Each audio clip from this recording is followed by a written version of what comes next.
Je suis Jordan et ici, nous vous embarquons pour des récits d'aventure inoubliables. Nous allons à la rencontre de ceux et celles qui ont gravé les sentiers les moins fréquentés.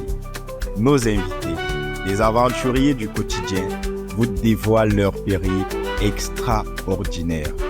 Bienvenue à Travel Talk. Bonjour à tout le monde et bienvenue dans ce nouvel épisode de Travel Talk.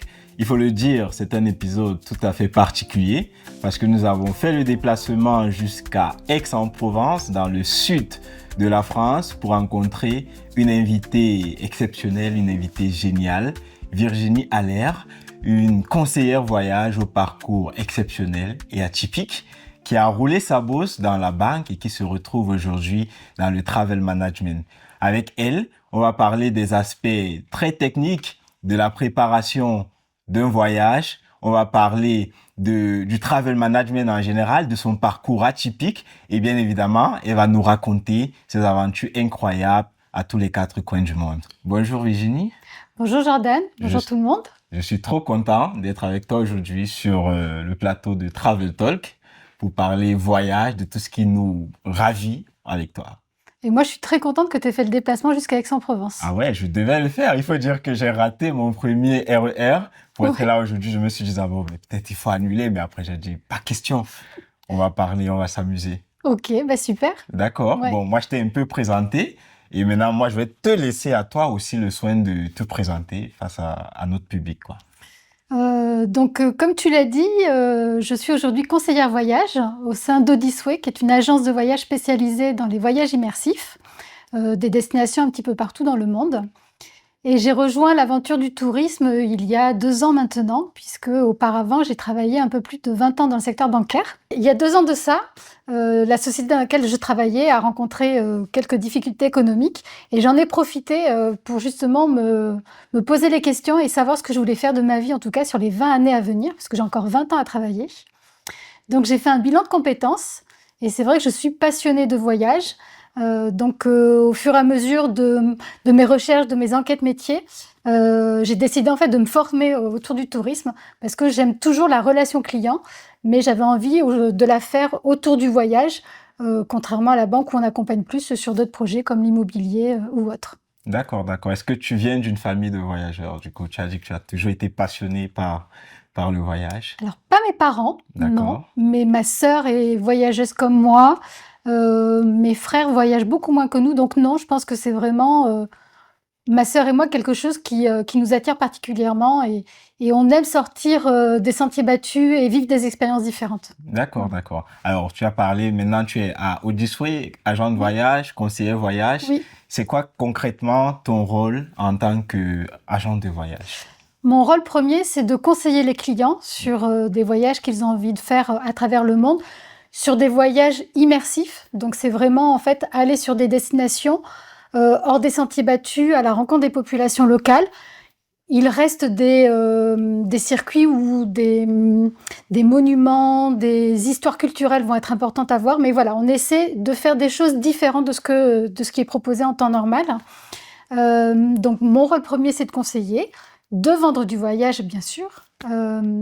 Et puis après, voilà, c'est d'échanger avec des clients, que ce soit par téléphone, en visio, par mail. Et puis, je participe également, on est une équipe d'une dizaine de personnes. Je participe également au projet de production de voyage et à la mise à jour des sites Internet. D'accord. Et au quotidien, concrètement, c'est quoi ton daily basis? C'est-à-dire que quand tu te lèves le matin et que à quoi ressemble une journée type en tant qu'agent de voyage? Mes journées sont rythmées principalement en fait sur des rendez-vous clients. Donc les rendez-vous vont se passer soit par téléphone. Odyssey est une agence en ligne, donc soit par téléphone, soit en visio. Donc après, l'objectif, c'est ça, c'est d'échanger avec les clients, de les renseigner sur la destination, de faire des devis qui peuvent être soit sur mesure ou adaptés par rapport à la destination qu'ils ont trouvée. On propose des destinations aussi bien en privatif qu'en petits groupes. Et puis, partout dans le monde Partout dans le monde. D'accord. Partout dans le monde. Il y a même des destinations en France que je vous invite à consulter dans les Pyrénées ou dans le Jura, où ça donne vraiment envie d'aller découvrir ces destinations.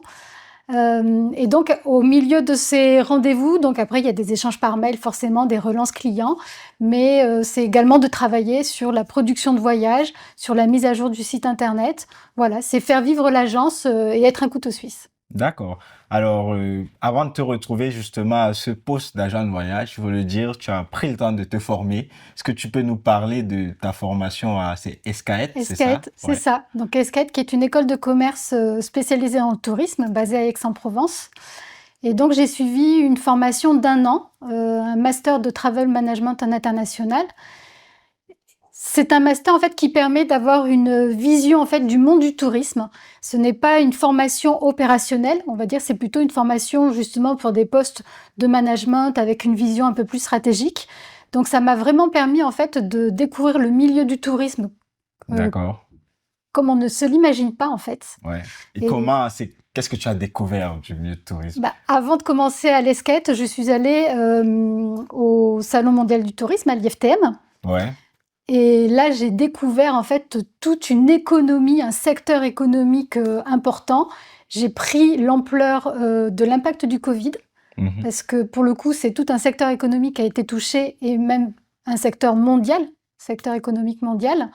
Donc c'est vrai qu'on a tendance à imaginer qu'il y a que le voyage, mais derrière le voyage, il y a des compagnies aériennes, il y a des locations de voitures, il y a Ouais. des hôtels, Restaurants, il y a des des cafés. restaurants, il y a voilà, il y a plein d'activités, possibles et inimaginables. C'est un secteur énorme. Donc c'est vrai que voilà, j'ai vraiment pris, l'ampleur en fait d'un secteur qu'on n'imagine pas et on ne voit que l'agence de voyage, mais derrière, il y a beaucoup d'acteurs. D'accord. Et comment, dis-moi, ton passage à l'ESCAET a influencé, parce que, disons, tu voyageais déjà, mais comment le passage à l'ESCAET en travel management a influencé ta vision du voyage ou ta vision comment tu gères tes voyages, etc.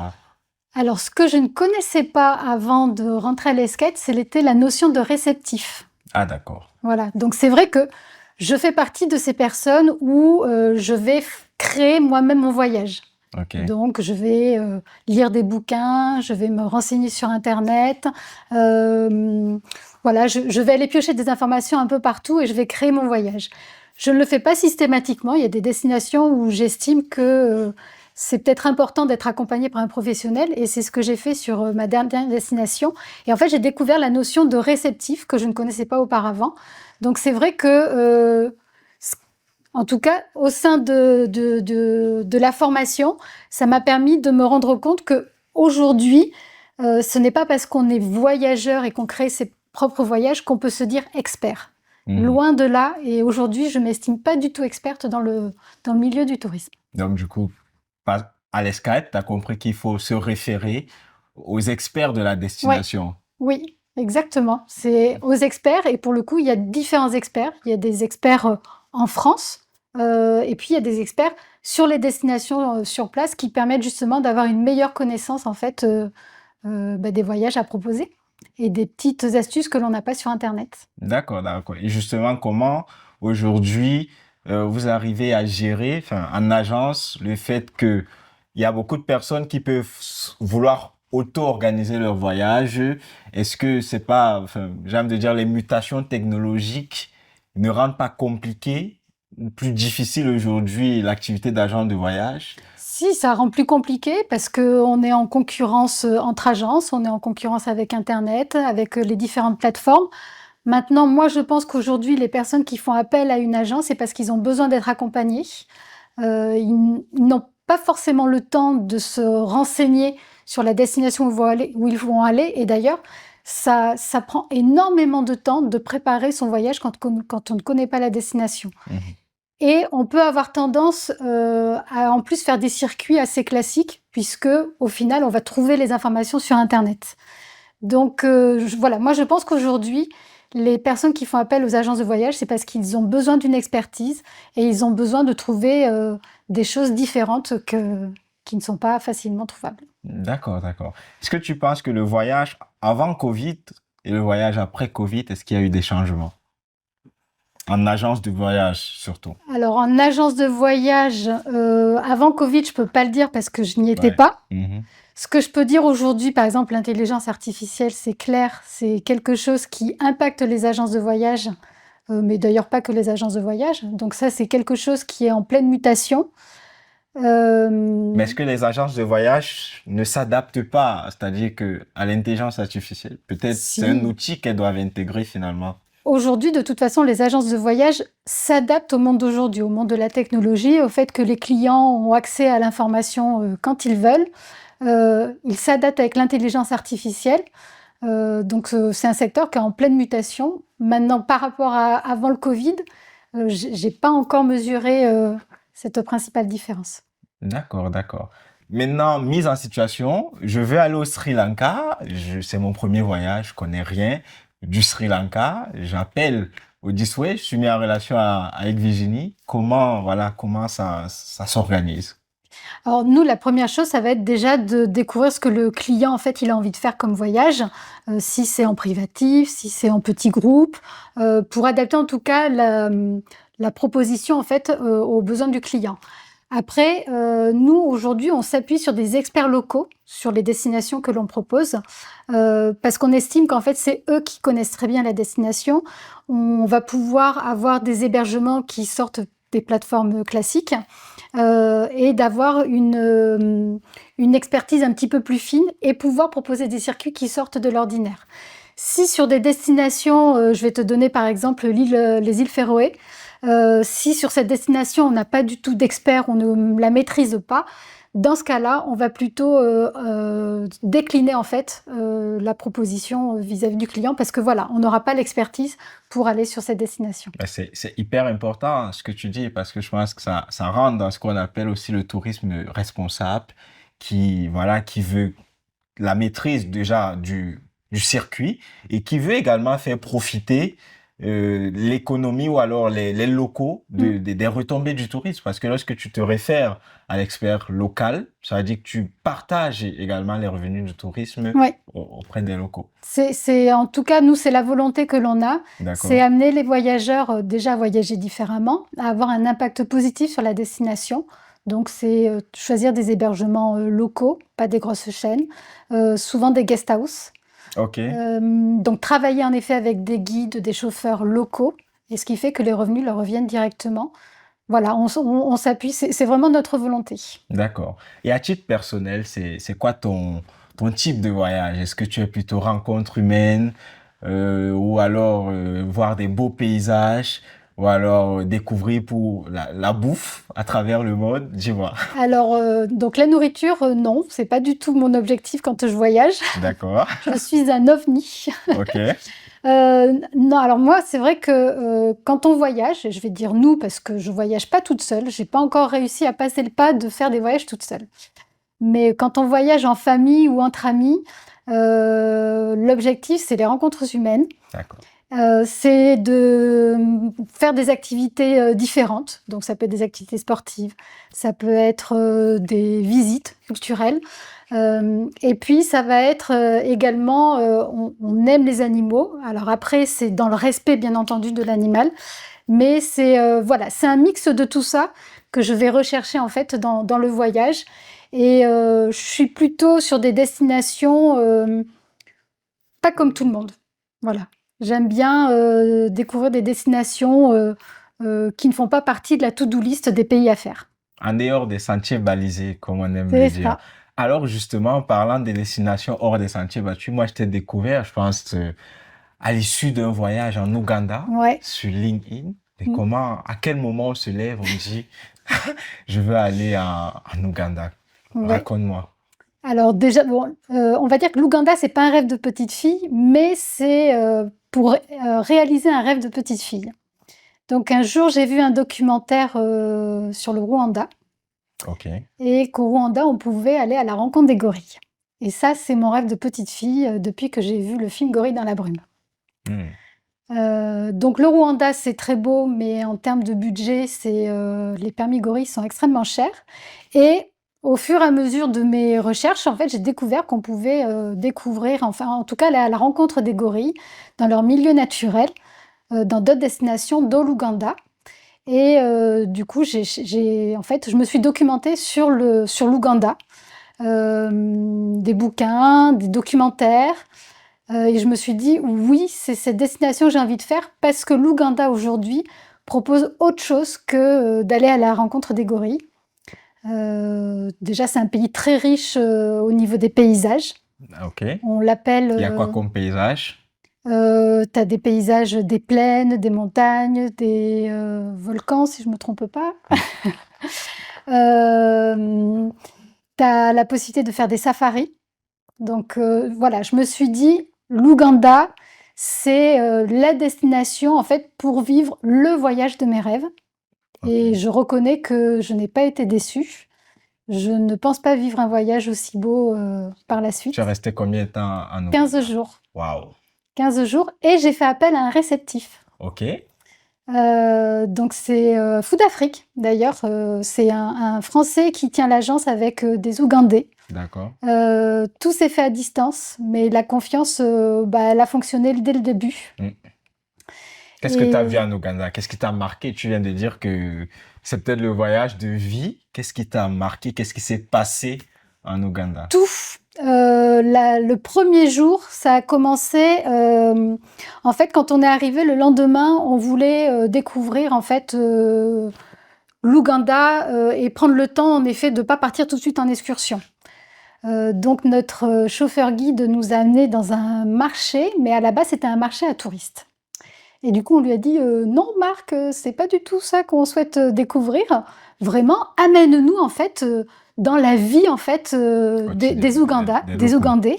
Voilà, on a envie de s'immerger dès le début et voir comment ça se passe» et donc il nous a emmenés à Kampala, dans la capitale et là, on a fait un shot d'énergie, de population, de dynamisme. C'est voilà, c'est une ville pleine de vie. On est allé dans le marché local d'Ouganda où d'ailleurs on était les seuls occidentaux. Mais du coup, on voit aussi bien dans le marché de la nourriture, de l'occasion, du neuf, des habits, du matériel. Enfin, c'est un marché qui est énorme. Il y a des milliers de personnes qui y travaillent 24 heures sur 24, 7 jours sur 7. Donc voilà, pour ce premier jour d'immersion, en tout cas, on a été servis. Et après, je t'avoue que chaque jour, alors mon mari, je lui avais expliqué un petit peu ce qu'on allait faire pendant le voyage, mais il n'avait pas mesuré en fait tout ce que l'on allait faire. Et en fait, tous les jours, il me disait: «Non, mais là, on peut pas faire plus, c'est pas possible», voilà.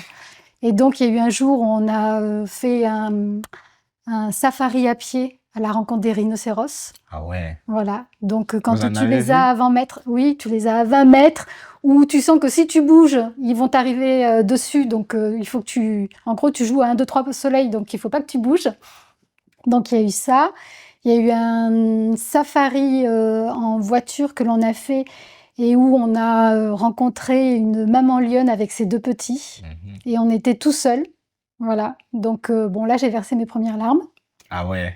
Et c'est quoi comme paysage? Est-ce que l'Ouganda, c'est des savanes type Kenya ou alors c'est des forêts ou des savanes arborées? C'est quel type de Alors je paysage? suis pas allée au Kenya, donc je pourrais pas te dire si c'est comme le Kenya, mais tu as de la savane, tu as de la forêt puisque les gorilles sont dans la forêt de Bwindi. D'accord. Donc là, c'est des couleurs, très vertes et parce qu'il pleut plus dans cette région. Tu as des montagnes, tu as des couleurs, aussi bien, jaune, orange, vert. En fait, tu as vraiment, tu as même des si je me souviens bien, oui, tu as des plantations de thé. Donc tu as vraiment des couleurs très différentes en Ouganda. D'ailleurs, comment on appelle déjà l'Ouganda? On dit que l'Ouganda, c'est la perle d'Afrique. Mhm. Donc voilà, tu as des lacs, non, c'est des paysages, fabuleux. D'accord. Ben, tu as parlé d'une agence française, enfin, détenue par un Français et des Ougandais. Est-ce que tu savais déjà que l'agence proposait l'Ouganda ou alors tu as eu à faire des recherches en amont, Non, etc. j'ai recherché. D'accord. J'ai recherché, je suis tombée sur, un site internet alors déjà sur les réseaux sociaux, tu en as beaucoup en effet sur un site qui était lié à l'Ouganda, qui échangeait sur des contacts et tout ça. Mais non, je suis allée sur un site, je pense référencé, de l'Ouganda, qui listait en fait tous les réceptifs qui étaient, possibles, avec qui on pouvait travailler. Ah d'accord, donc ça existe. Ok. Je dois reconnaître que, à cette époque-là, mon anglais était très mauvais et le fait que, Jonathan parle français, ça m'a rassurée et du coup, voilà. D'accord. Et du coup, c'est-à-dire, qu'est-ce qui t'a marqué dans l'accueil enfin, qu'est-ce que tu as kiffé chez l'agence réceptive? C'est Juste la langue? Non, non, non, pas du tout. C'est qu'après, on a fait un appel WhatsApp. Alors, Ouais. pas en visio parce que la connexion en Ouganda est compliquée, mais on a fait un appel en visio, donc il a pris le temps en fait d'échanger avec moi. Le voyage, je l'ai préparé 3 ans avant. Ah ouais. Voilà, donc alors notamment, il y a eu le Covid qui est passé entre-temps, donc c'est pour ça que ça a pris plus de temps. Mais du coup, j'ai gardé contact avec lui. Il a su être en fait à l'écoute de ce que je recherchais et d'adapter le circuit, à mes problèmes de dos que je peux avoir parce que les routes ne sont pas forcément faciles, au type d'hébergement qu'on recherchait. Voilà, on recherchait pas forcément des choses de luxe, mais avec un minimum de confort. Il a vraiment été à l'écoute de tout et puis pendant le voyage, en fait, il a été présent, si on avait besoin. On a toujours eu le groupe WhatsApp, où il répondait à nos questions et aujourd'hui, j'ai toujours contact avec lui, voilà. D'accord. Tout à l'heure, tu parlais de ton mari qui, pendant le voyage, disait à chaque fois, on peut pas faire plus. Ouais. Est-ce que c'est du genre, lui, il est moins aventure et toi, tu veux toujours aller plus loin, ou c'est l'inverse, ou vous êtes deux fous aventuriers? Dis-moi. On est tous les 2 aventure. Alors lui, plus activité sportive, D'accord. mais en gros, il me fait complètement confiance sur les voyages. D'accord. Heu, Mais je veux dire, est-ce que les plus activités sportives, du coup, souvent, il va trop vite et toi, tu le je suis à la ralentis? traîne? Heu, non, en fait, je pense que même sur les activités, parce qu'on fait à peu près les mêmes activités, c'est juste que comme il me laisse carte blanche pour préparer le voyage et même si je fais des beaux PowerPoint pour lui présenter ce qu'on va faire, Ah, d'accord. heu, en fait, il ne sait pas imaginer le voyage qu'il allait vivre et ce qui fait que, quand on est sur place, il le vit pleinement et du coup, chaque jour, en fait, en gros, il se prend une petite claque Mhm. jusqu'à la fin du voyage où voilà. C'est vrai que l'Ouganda, la façon dont le circuit a été fait, on a terminé par, l'expérience avec les gorilles et c'était le summum du voyage. D'accord. Et l'Ouganda, c'était ta première fois ou votre première fois en Afrique, c'est ça? Non, Ok. on avait déjà fait l'Égypte, le Sénégal et le Maroc. D'accord. Et est-ce que tu peux faire, en termes d'émotion, c'est-à-dire, tu as voyagé en Europe, Ouais. en Afrique, en Asie, est-ce que tu peux nous partager les différents types d'émotions que tu as ressenties à travers ces différentes régions géographiques du monde? Alors, pour moi, les 2 destinations où on a vécu le plus d'émotions, c'est l'Asie et l'Afrique. D'accord. L'Asie, parce que les gens, ils c'est des amours. En fait, ils ont toujours le sourire et je sais pas, il y a une certaine zénitude quand on va en Asie. Donc voilà et à Bali, je dois reconnaître, c'était pas prévu dans le programme, mais c'est pareil qu'en Ouganda, par exemple, le marché n'était pas prévu dans le programme. Ce que l'on aime, en fait, c'est se laisser surprendre par des choses qui ne sont pas forcément prévues. Et à Bali, on a été logés, dans une famille, balinéaise et ils nous ont conviés à une cérémonie. On était pareil, les seuls occidentaux et ça a été un moment suspendu comme ça, pendant le voyage qui nous a marqués, je pense, plus que tout le reste. Et en Afrique, je pour moi, c'est les paysages et la couleur, en fait, qu'il y a en Afrique. Hem et la les Africains, j'ai le sentiment que, en fait, leur vie, en fait, ils sourient à tout alors qu'ils ont pas du tout les mêmes conditions de vie que nous et la réflexion que je m'étais faite, moi, en rentrant d'Afrique, de l'Ouganda, on se plaignait de la retraite à 64 ans et je me suis dit: «Mais en Afrique, en fait, ils se posent pas la question de quand est-ce qu'ils vont partir à la retraite». Mm. Donc ça permet de prendre du recul, en fait, sur notre propre vie et de se dire: «On n'a pas trop à se plaindre, sur Finalement. notre situation». Mm. Donc c'est bien de voyager parce que ça nous ramène, en fait, à notre place et de se dire et pareil sur, la les safaris, j'en avais jamais fait et de se rendre compte que notre impact au quotidien, a un impact, en fait, Sur l'environnement. sur l'environnement et voilà, si on peut essayer de voyager différemment pour avoir un impact un petit peu plus positif, voilà, moi, c'est mon objectif aujourd'hui. Mais d'accord, du coup, c'est quoi pour toi, c'est quoi le bon voyageur, le voyageur idéal? Le Euh, voyageur, ou la de voyageuse, demain, ok, le voilà, c'est voyageur ça. de demain, c'est prendre le temps de voyager, peut-être pas forcément chercher à remplir une liste de pays à faire, passer plus de temps sur la destination pour vraiment apprendre à la connaître et rencontrer les locaux et, euh, et que quand on voyage, le, notre consommation en fait aille directement à la population locale et pas à des grosses firmes qui au final surexploiteraient en fait par exemple les populations. Et puis, oui, voyager différemment. Moi, je ne cherche pas forcément à prendre l'avion tous les ans, ni à faire, par exemple, l'Ouganda. C'est un très, très beau voyage que j'ai réalisé. Et en effet, en termes de budget, je ne pense pas que je le revivrai. Mais aujourd'hui, voilà, c'est de chercher des destinations où peut-être qu'on va en faire moins, se faire plus plaisir en économisant, parce que, Mm. encore une fois, chercher le bas prix, je ne pense pas que ce soit la bonne solution. Et puis prendre le temps en fait. Ouais. Voilà.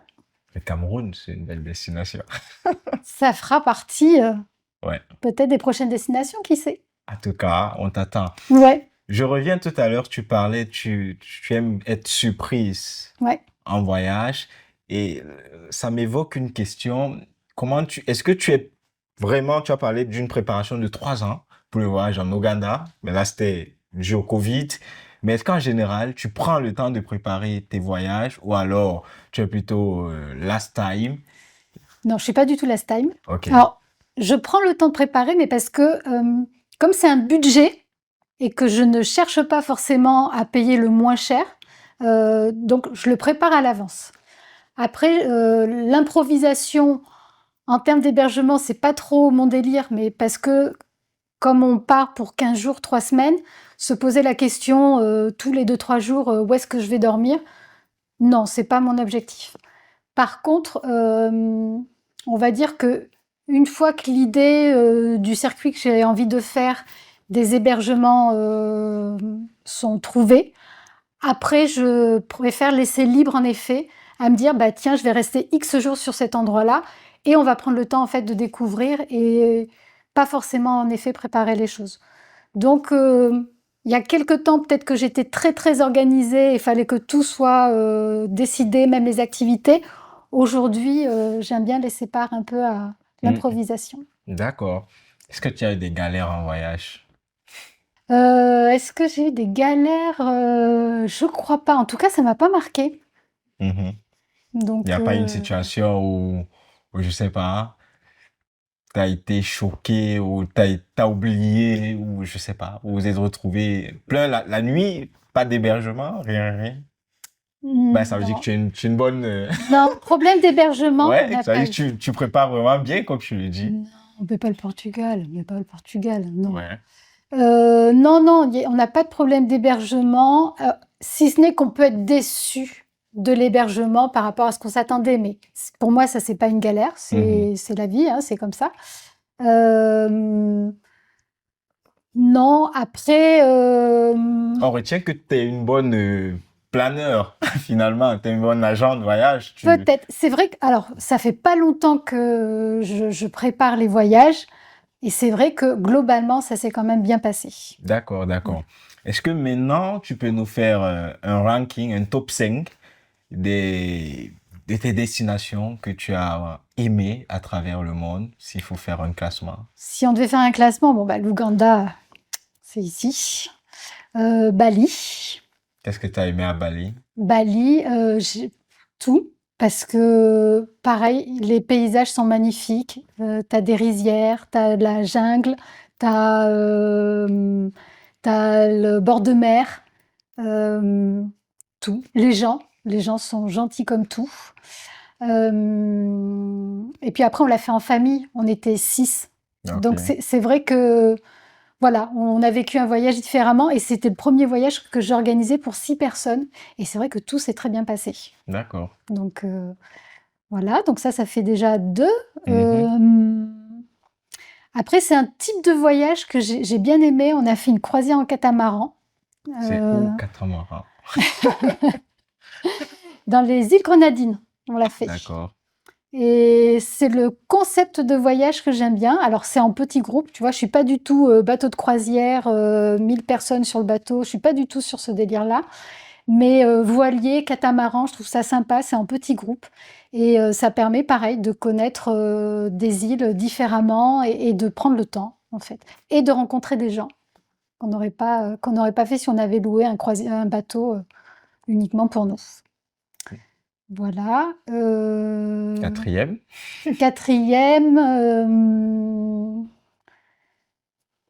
je vais dire le Maroc dans sa globalité, voilà. Parce que pareil, la vie qui se passe dans les souks, en fait, Ouais. c'est génial, en fait. On est ailleurs, Mm. voilà. Il y a plein d'odeurs, Ouais, de de bruits, couleurs. de couleurs, voilà. Et après, allez, je dirais en 5e, c'est une ville où j'ai eu un coup de cœur, c'est pour Lisbonne. Ah, ok. Et Lisbonne, bah, ça a été un mélange de couleurs, voilà. Et une ville où, je sais pas, j'ai l'impression qu'il fait bon vivre. Je me verrais bien vivre là-bas, en fait. Mm. Mais c'est une capitale européenne, donc il n'y a pas trop de dépaysement. Ouais, ça va. C'est pas toujours ce dépaysement Non, qui est mais recherché. voilà, c'est une très très jolie ville. D'accord. Qu'est-ce que tu prends toujours? C'est quoi ta checklist quand tu vas en voyage? Comment tu fais ta valise? Voilà. Alors ma valise, elle est assez simple. Bon, je prends toujours mon téléphone. D'ailleurs, de toute façon, enfin, je ne sais pas les gens comment faisaient avant pour voyager, mais c'est vrai que quand tu pars dans un pays que tu ne connais pas, Mhm. avec Google Maps, Vous avez la ça a boussole, pas de prix, Virginie. quoi. Non, mais ça a pas de prix. Ils avaient la carte. Ben oui, mais bon. Mhm. Donc, téléphone, passeport, Mhm. obligatoire, bien sûr. Et puis après, non, honnêtement, dans ma valise, allez, peut-être le guide du routard, je dois reconnaître, Mhm. pour connaître un petit peu plus sur la destination où je vais, Mhm. lire la culture, voilà, quelques infos sur les us et coutumes, Mhm. voilà. Ok. Alors aujourd'hui, tu penses, c'est quoi les erreurs que les gens font ou peuvent faire en voyage, surtout avec ton nouveau profil d'agent de voyage et qui Et devrait justement les amener parce que là, on a parlé de tes nombreux voyages à travers le monde. Maintenant, en revenant sur ton profil, tu penses que c'est Et quoi même les avec erreurs? mon expérience, où aujourd'hui, en effet, je vois le voyage différemment, bah, je dirais, c'est de vouloir chercher soi-même par Internet et que du coup, on perd l'essence même en fait du voyage. Peut-être de pas s'intéresser en fait au pays avant de partir et d'y aller avec ses propres idées. Donc, je pense que c'est important aujourd'hui voilà, de s'intéresser au pays avant et pendant et Mhm. d'aller à la rencontre des populations, qui en fait, je pense, ont autant envie de partager avec nous, leur quotidien, voilà. Ok. Est-ce que de façon technique, vous accompagnez aussi, c'est-à-dire les voyageurs? Quand je dis de façon technique, est-ce que ça se limite aux conseils ou alors vous allez les aider à avoir, je sais pas, le visa? Bon, la France passe dans plein de pays, mais je veux dire, les véhicules, ou alors c'est juste concevoir le circuit et puis Non, basta. on les accompagne. Alors le visa, on les oriente vers une agence qui est spécialisée pour ça. Mais en revanche, donc ça peut commencer, par le billet d'avion. Heu, la location de véhicule, en effet, on C'est vous qui s'occupe, prenez les billets du oui, coup, ok. oui, on le propose. En fait, là, on laisse le choix aux clients. Aujourd'hui, tu as des clients qui ont de plus en plus envie de gérer eux-mêmes leur billet d'avion. Donc en gros, on laisse le choix, on s'adapte aux clients. Mais après, on va les accompagner absolument dans tout. S'il y a besoin de louer une voiture, on va s'en occuper. S'il y a besoin de chercher un guide avec chauffeur, en fait, on s'en occupe. Les hébergements, on s'occupe, en fait, on s'occupe de tout, à partir du moment où, en effet, le client nous sollicite et qu'il a besoin, qu'on construise avec lui son projet de voyage et ça ne se cantonne pas, en fait, à simplement lui faire un circuit. C'est pas du tout, notre objectif. Donc c'est de les accompagner et on les accompagne pendant même leur voyage. En fait, on a un Ah, groupe WhatsApp d'accord, ok. qu'on crée avec les voyageurs et qui permet, avant le voyage, de leur donner toutes les informations auxquelles ils vont avoir besoin. S'ils rencontrent des difficultés, je te donne un exemple, le vol est annulé. on est là pour les aider, pour éviter qu'ils se retrouvent tout seuls à l'aéroport et totalement perdus. Et pendant la destination, on prend régulièrement de leurs nouvelles. Et puis, s'ils ont besoin d'informations, on va leur communiquer. Donc, on les suit pendant le voyage et au retour du voyage, pour avoir leur retour une fois qu'ils ont vécu le voyage, leur ressenti. Et voilà. D'accord. Est-ce qu'aujourd'hui, Virginie a des destinations de rêve? Oui, j'ai une destination qui ressort parmi d'autres. Et je suis désolée, ce n'est pas le Cameroun. Je vais Vas-y. la mettre en deuxième, le Cameroun. Ok, pas grave. C'est l'Inde. L'Inde. En fait, l'Inde, je suis autant attirée par le pays que j'en ai peur. Parce que c'est vrai qu'on entend beaucoup de choses sur la pauvreté qu'il peut y avoir en Inde. Donc j'ai peur en fait de me confronter D'être choquée? oui, d'être confrontée à cette image-là. Mais je regarde beaucoup de films indiens. J'aime beaucoup les couleurs en Inde. Pareil, les gens respirent en fait la joie de vivre. Et donc je suis très curieuse d'aller dans ce pays, mais je sais que je ferai appel à un réceptif sur place et que je ne ferai pas le voyage toute seule. D'accord. Est-ce qu'en général, tu as le blues du voyage? Bah oui, je veux repartir. Ouais. Tout de suite après le retour, ou alors tu as un temps de digestion? Alors pour te dire, l'Ouganda, c'est la première fois que ça me le faisait. J'ai pleuré avant de partir. Qu'est-ce qui s'est passé en Ouganda J'avais pas envie de partir. L'Ouganda revient, c'est vrai que tu nous as raconté, mais ouais. Ça a été mon coup de cœur et j'ai pas eu envie de partir. Voilà. Ouais. Ça a été. Alors peut-être que la situation faisait que voilà, j'ai vécu le voyage différemment. Mais quand je reviens d'un voyage, j'ai envie de repartir tout de suite. Donc en principe, il ne me faut pas beaucoup de jours pour me replonger sur la prochaine destination. Ça m'arrive régulièrement de me dire tiens, on va faire ce pays-là. Je commence à me documenter, mais on ne va pas jusqu'au bout parce qu'après, il y a une histoire de budget. Hein. Donc, Voilà. est-ce que tu peux dire que tu as atteint de la bougeotte? Oui. Ben oui, le mois prochain, je vais à Londres. Ah ouais. Je vais voir ma fille. Mhm. Mais oui, j'ai besoin de voyager. Après, encore une fois, si je ne fais pas un beau voyage dans l'année, et c'est ce qui va se passer cette année, hein, je ne vais pas faire de beaux voyages. Et d'ailleurs, donc l'Ouganda, c'était en 2023. Donc, tu vois, ça va faire 2 ans que je n'aurais pas fait. Si, j'ai fait le Maroc l'année dernière. Donc, je ne vais pas dire. Mais voilà, si cette année je ne fais pas un beau voyage, c'est pas grave. Je préparerai justement l'Inde tranquillement. D'accord. Est-ce qu'il y a une destination, hormis l'Ouganda, on a beaucoup entendu parler de l'Ouganda, est-ce qu'il y a une destination sous-cotée que tu penses que les gens devraient plus visiter plutôt que de repartir je sais pas, en Thaïlande? Le Cameroun, par exemple. Non, mais je pense qu'en Afrique, il y a des destinations qui sont méconnues et qui mériteraient en effet Plus de lumière. plus de lumière. Après, je t'avoue que moi, ça m'arrange qu'il y ait des destinations qui ne soient pas mises sous la lumière parce que ça veut dire que du coup, Elles gardent leur authenticité. voilà, et il n'y a pas encore cette notion de tourisme de masse. Mhm. Donc j'aurais tendance à cacher, à ne pas dire quelle destination il faut aller voir. D'accord, mais on retient quand même qu'il y a le Cameroun. Mais il y a le Cameroun. D'accord. Alors, je pense qu'on a fait le tour de la question. Virginie, tu nous as bien plongé dans tes aventures exceptionnelles. J'ai envie de partir maintenant. Où? En Inde, du coup. Cameroun. Ah ouais, mais allons-y. Tu m'amènes au Cameroun? Allons-y.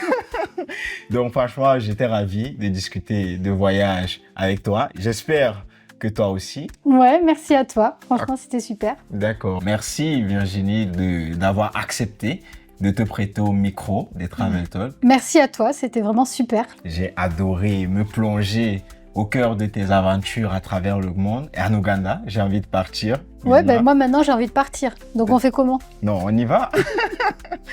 Donc voilà, merci surtout aussi à nos auditeurs qui ont pris le temps de nous écouter. Et on va se dire à la prochaine dans Travel Talk. Mais avant de partir, je vais laisser Virginie nous dire où est-ce qu'on peut suivre ces magnifiques aventures. Alors vous pouvez me suivre sur LinkedIn, Virginie Allaire, tout simplement. Et puis si vous avez envie de voyager, voilà, vous pouvez contacter Odyssey, on vous fera rêver et on vous aidera à préparer votre voyage. D'accord. ils ont noté. Donc, on se dit, n'oubliez pas surtout de vous abonner à la page, de laisser 5 étoiles sur Apple Podcasts, sur Spotify. Et puis, on se dit à la prochaine dans Travel Talk. À la prochaine.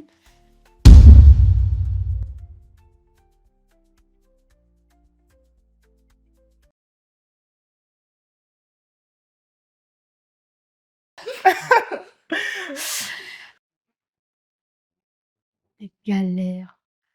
On a eu des galères. Ludo, on a eu des galères. Il est pas là.